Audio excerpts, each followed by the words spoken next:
And I've heard that number before, $2 million that he's spending to not have to show the birth certificate. There is a cleansing needed in our FBI and Department of Justice, who should not just be fired, but who need to be taken out in handcuffs. Like a crime family in the movies, except this time the FBI is the crime family. Was there hypnosis? Are they using confabulation? And I don't want to get into the weeds here, but you know what? This is the kind of thing where they have a right to true cross-examination. Omar wears a hijab, which according to the Quran 33:59 tells women to cover so they won't get molested.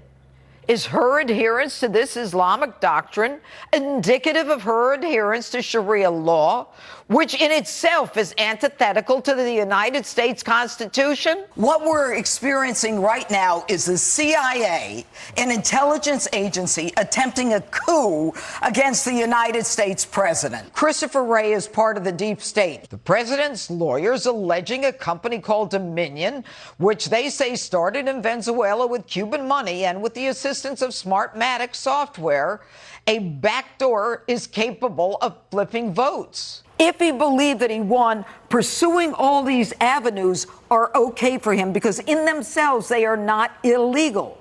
If you say, look, I need to find 11,000 votes, that's very different from saying, I need you to find me 11,000 votes somewhere. It's kind of interesting that Jill Biden went in during jury selection. You know, it's kind of like a mob tactic to kind of stare down the jury. If we get to the point where we have to arrest governors and other officials because they prevent law enforcement from working with ICE, it's time to take a side.